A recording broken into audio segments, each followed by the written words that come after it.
Okay, we'll start today's class. See, in today's class, we are going to discuss a few more contemporary issues related case studies, which may be important from a point of view of this year's mains exam. So now let us start. I will share the PDF, we'll read the case studies, we'll then try to discuss the questions and arrive at the model answers. So the first case study which I'm going to discuss today, uh, the theme of this case study is epidemic triage policy and equality before law. So this is the main theme of this case study. So now I will read the case study. Uh, then we'll see what questions follow, and then we'll discuss those questions and try to answer those questions.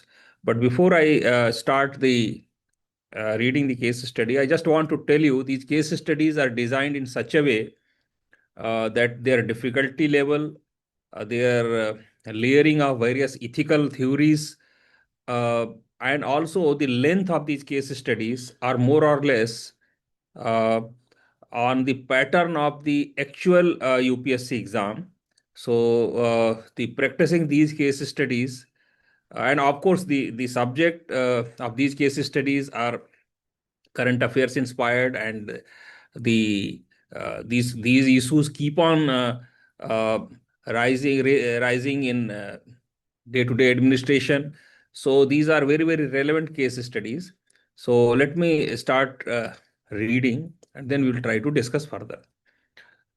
You are chief medical officer during a severe epidemic wave. ICU beds and ventilators are critically scarce. Doctors are making ad hoc decisions based on individual judgment. Families allege discrimination, claiming that influential patients receive priority. Civil society demands a transparent triage policy. Some experts recommend prioritizing patients with higher survival probability. Others argue for first come, first serve to ensure equality. Absence of uniform guidelines expose the hospital to legal and ethical scrutiny. Delaying the policy formulation risks inconsistent decision and public distrust. You must urgently frame a triage protocol. Triage protocol basically means a treatment protocol. Who should get treatment, how and when. So basically, this is a triage policy and triage protocol. So that we should understand, we should be very clear. I mean, this is what is being asked. Now, let us see what are the questions which are following. The questions are: what ethical principles should guide triage in resource scarcity? Should maximizing survival override strict equality? How can bias and favoritism be prevented? What triage framework would you propose and why? So these are the four questions which follow. And as we know, usually in ethics paper, these questions have to be answered in 400 and 250 words. And these are 20 marks questions. Now, one thing I just want to make clear again, that even though the 250 marks words are the total length of these questions, it doesn't mean that each question should get 250 by 4, because depending on the required uh, length of answer of that question, proportionately the number of words can vary from one question to other. So that's what we should understand. But overall word limit should be maintained. That should be 250 words. Okay, now so let us see what can be the model answers for these questions from which I have written. Now, the first question, as you know, what ethical principles should guide tries in resource scarcity? So this is the first question. So now let us see ethical principles guiding triage in resource scarcity. So during severe epidemic, allocation of scarce resources like ICU beds and ventilators must follow clear ethical principles. Justice and equality require that no patient is prioritized. So this is first principle. because of wealth, influence, or social status consistent with Article 14 of the Constitution. So, Article 14 of the Constitution is right to equality. So, justice and equality should be maintained. This is first principle. Now, beneficence and non-maleficence, rooted in Hippocratic tradition, require doctors to act in the patient's best interest and minimize the harm. So, this is the second principle. At the same time, public health ethics emphasizes maximizing overall benefit. Now, this, as you know, comes from the utilitarian principles of Jeremy Bentham and Stuart Mill. So, a utilitarian idea associated with Jeremy Bentham and J.S. Mill, especially relevant during emergencies. And then, last, transparency and accountability are essential to maintain public trust. So, these are various principles which we have listed. And these are the principles which should affect the formulation of any triage. Justice and equality, inspired from Article 14, constitutional morality; beneficence and non-maleficence, inspired from Hippocratic tradition; then maximizing overall benefit from utilitarian principles of Bentham and Mill; and transparency and accountability, because these are also very important ethical principles. Now we'll go to second question. Second question is, should maximizing survival override strict equality? Now this is very, very important and significant ethical question basically. So let us see what can be the model answer for this. Should maximizing survival override strict equality? A strict first come first serve approach may appear fair, but may not produce the best outcomes in crisis. If a patient with extremely low survival chance occupies a ventilator, others with higher chances of recovery may lose life-saving treatment. Therefore, clinical prognosis should guide priority. So this is very, very important. Clinical prognosis should guide the priority as reflected in the emergency guidelines issued during COVID-19 pandemic by bodies like WHO and ICMR. However, such criteria must apply equally to all the patients and must not allow preferential treatment based on status. So this is basically answer for should maximizing survival override strict equality. So our answer is yes, it should override, but then in that category or that group also, equality should be maintained or fairness should be maintained. Now let us go to third question. Preventing bias and favoritism. Now this question was actually, let us see the question. How can bias and favoritism be prevented? So the answer we will see, preventing bias and favoritism. Bias can be prevented by adopting a uniform triage protocol, creating an independent triage committee, and maintaining written documentation of decisions, publicly communicating the policy and oversight by hospital ethics committees will further improve the trust. So a number of committees. First, there should be a triage committee. First, there should be actually uniform triage protocol. Then there should be a triage committee to implement that. And then decision should be written. It should be fair and transparent. And then there should be oversight ethics committee to check everything. Also, if any wrong has happened, it can be corrected. Now, last question. Proposed triage framework. What triage framework should be proposed? Or should the concerned chief medical officer propose? I would adopt a medical priority system based on severity of illness and probability of survival. Patients with higher recovery chances receive priority. When prognosis is similar, first come, first serve or transparent lottery may be used. So this is very, very important. Even prognosis is same, in that group, first come, first serve or a transparent lottery should be used. Regular reassessment and provisions of palliative care for non-ICU patients will ensure fairness, compassion, and efficient use of resources. So this is what can be the proposed triage framework or proposed policy. Now we'll go to next case study. Now this case study Uh, Basically, the core subject of this case study is corruption allegation amid political sensitivity. So this is basically the core issue. Now let us try to understand what are the facts given in the case study. You are secretary of a department implementing a flagship rural employment scheme with substantial central funding. A mid-level officer submits a detailed complaint alleging inflated contracts, forged measurement books, and collusion between senior engineers and contractors in multiple districts. The complaint is supported by preliminary documentary evidence but requires forensic verification. The timing is sensitive. State budget session is underway and the scheme's allocation is being debated in the legislature. Minister formally advises postponing any visible inquiry until after the session to avoid political embarrassment and potential reduction in funding.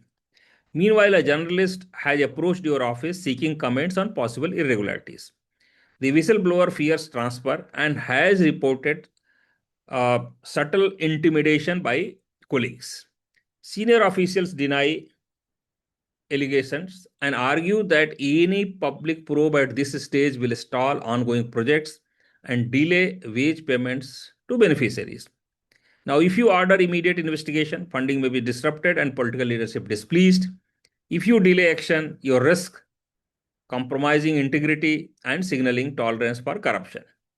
So now the decision has to be taken. Now, this is a simple case study, but having a number of issues. Now, let us see what are the questions which follow. How should ethical decision making respond to politically sensitive timing? Now, this is politically sensitive timing. So, here ethical decision making has to be done at the time which is politically very, very sensitive. Now, in this case, assembly is going on.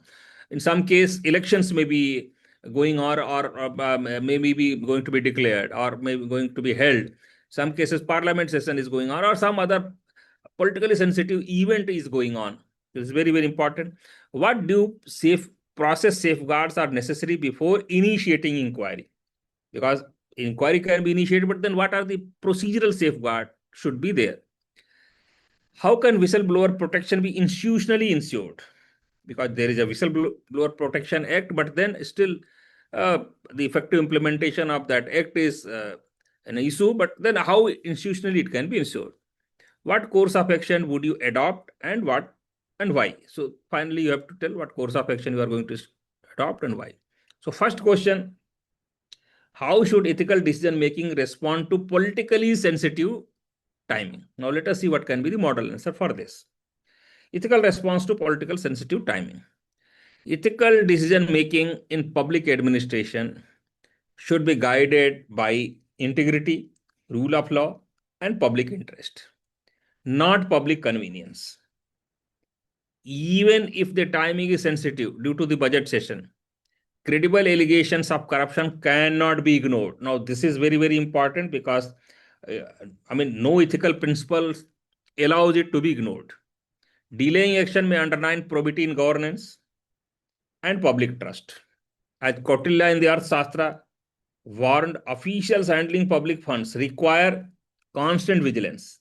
Similarly, Max Weber's principle of bureaucratic neutrality expects civil servants to act according to the rules rather than political pressure.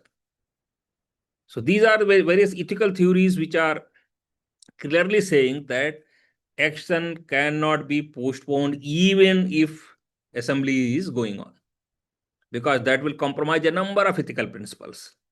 So therefore, action has to be taken. Now let us see what is the second question. Second question is, what due process safeguards are necessary before initiating an inquiry? So now let us see what can be the model answer for this. Due process safeguards before inquiry. Before initiating a full investigation, certain safeguards are necessary. Now here, because now you have to basically give a number of safeguards, so you have to basically give a list for 1, 2, 3 or like that. So you can use bullet point, you can use 1, 2, 3. Here I have used first, second, third or like that. So first, a confidential preliminary verification should be conducted to assess the credibility of evidence. Second, an independent technical and financial audit of contracts and measurement books should be undertaken. And third, the principle of natural justice must be followed so that accused officials are given an opportunity to respond. Because in any inquiry, the principle of natural justice is very, very important. Because I know a number of cases where courts have quashed the whole inquiry process because procedural, natural justice principles of natural justice, which are basically procedural formalities, were not followed in those inquiries. So this is very, very important. Now let us see. So proper documentation and confidentiality should also be maintained. So this is also important because uh, even I mean for everything, documentation has to be there. Sometimes video recording, sometimes even written documents, and confidentiality, because unless the charge is proved, you cannot uh, unnecessarily tarnish the image of any public servant, or for that matter anybody. Now let us see what can be the model answer for the next question. Ensuring whistleblower protection, how it can be ensured. Now, whistleblower should be protected under Whistleblower Protection Act 2014. There is already an act enacted. Their identity should remain confidential, and any retaliatory transfer or harassment should be prevented. Because this is again very important, because all measures should be taken so that any retaliatory transfer or harassment is not done. Clear instructions must be issued that intimidation will attract disciplinary action. So if any colleague or any superior officer or any other person is intimidating that whistleblower, the action should be taken against that person. So all these things can be followed. Now let us see what is the fourth model answer for fourth question. What course of action will be proposed in that case? I would order an immediate confidential preliminary inquiry through the vigilance mechanism while ensuring that ongoing works and wage payments continue. The minister would be informed factually and the media given a cautious response. This approach protects public funds, whistleblower safety, and programming continuity while upholding integrity and accountability in governance. So this is the course of action which can be proposed. Now let us see third case study. Now this case study is basically deals with another very, very important subject: internet shutdown, digital economy, and proportionality. Because a number of places, I mean, as a law and order issue or other things, internet shutdown has taken place. Now, what should be the duration? Whether it is correct, whether it is required as per law and order, or whether the right to information. So all those issues are quite interestingly integrated in this case study. Let us see that. You are a district magistrate in a district with history of communal tension. A viral social media post falsely claims desecration of a religious structure. Within hours, provocative messages spread rapidly and localized clashes occur in two markets. Police intelligence indicates coordinated attempts to inflame tension from outside the district. The Superintendent of Police recommends immediate suspension of mobile internet services for 48 hours. So this is the recommendation of Superintendent of Police of that district. However, the district has significant dependence on digital payments. This is again important. Online commerce and app-based transport services. Business associations warn that shutdown would cause major economic loss. Students are preparing for online competitive exams scheduled next day. So this is again another complication, because next day there is some exam and the exam is online. Civil liberty groups have previously criticized internet shutdowns as disproportionate restrictions on fundamental freedoms. If you delay decision and while violence escalates, lives may be lost. If you impose shutdown, you may face legal challenge and public resentment also. So, I mean, course of action has to be decided. Now let us see what are the questions. How should proportionality guide restrictions on digital communication? So this is very, very important, because sometimes freedom or fundamental rights have to be curtailed, but then what should be the proportion of that curtailment? So this is very important question, and this may be asked in different ways, and the answer for this question can be used in different answers also. Can preventive shutdown be justified under uncertainty? Because here it's uncertain. So in that case, can the preventive shutdown be justified? Because even though shutdown is there, it doesn't mean that the riots will stop or the communal tension will stop. But then, even though the situation is uncertain, can it be shut down? What graded alternatives to complete shutdown can be considered? What are the other alternatives, graded alternatives? So that also we can discuss. What decisions would you take and how would you justify it? So now let us start with first question. How should proportionality guide restrictions on digital communication? So let us see how we can answer this. Any restriction on digital communication must follow the principle of proportionality. So first thing we are telling that it should follow the principle of proportionality, which means that the action should be necessary, reasonable, and the least restrictive option available to maintain public order. So these words are very, very important. That the action should be necessary, reasonable, and the least restrictive option available to maintain public order. Fundamental freedoms under Article 19(1)(a), that is speech and expression, and Article 19(1)(g), trade and occupation, because these are the right to freedom. Article 19, as you know, is right to freedom, and A and G subclauses of 19(1) and 19(1) have speech and expression and trade and expression rights incorporated. So this should not be restricted arbitrarily. Now, we need to quote Supreme Court cases also, relevant cases. Supreme Court in Radha Vashin versus Union of India, 2020, emphasized that internet restrictions must be temporary, proportionate, and periodically reviewed. So it has to be very, very proportional in nature. Therefore, administrative action should balance public safety and protection of civil liberties. So this is answer for this.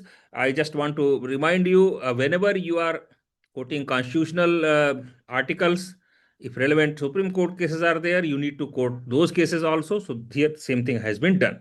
Now let us see, go to second question. Can preventive shutdown be justified under uncertainty? In situations where misinformation spreads rapidly and may trigger violence, a preventive and temporary restriction may be justified to protect life and maintain public order.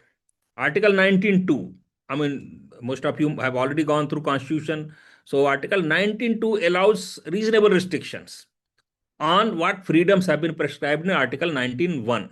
So here same thing has been mentioned. Article 19(2) allows reasonable restriction in the interest of public order. However, such actions must be time-bound, targeted, and supported by credible intelligence, not used as a routine administrative response. And in the first question we have seen, it should be proportionate also. It cannot be excessive. So that also is very, very important. Now let us go to third question. What are the graded alternatives available to complete shutdown? Before imposing a complete shutdown, several alternatives may be considered. What can be those? Blocking specific social media accounts or URLs spreading misinformation. This is first. Then restricting bulk messaging services. Then third is intensifying cyber monitoring and fact check communication. Fourth is issuing public advisories and rumor control messages. Fifth is increasing public employment and community outreach. Sixth is restricting internet access only in sensitive localities. So basically, see, I have used bullet points here.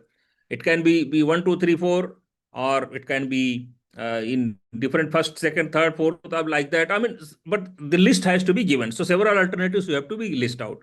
So see, here same thing has been done. And these are very, very important because before complete shutdown of internet, these can be considered. And if these are also ineffective, then perhaps complete shutdown can be the way out. Now let us go to fourth question and final question. Decision and justification. What decision I will take as a district magistrate and how we will justify. Now this decision affects multiple stakeholders. So first we should mention that. First thing, local residents, businesses dependent on digital payments, students appearing in online exam, and law enforcement agencies because they have already requested. I would impose a limited and time-bound suspension of mobile data in sensitive areas. subject to review every 24 hours, while maintaining essential digital services where possible. This approach protects public safety while respecting civil liberties and economic activity. So, this is what I wanted to discuss today. So, as you see, today I have taken three very, very important and critical subjects for case studies discussion. In next classes, I may discuss some other case studies, but I would like to know from the students also what subjects or what topics in ethics they want me to take up. You can write in the comment section, or you can message me directly, so that I will be able to take up those topics in next classes, which will be more useful to you. Now, thanks for participating in today's class. We will meet again in next class. Thank you.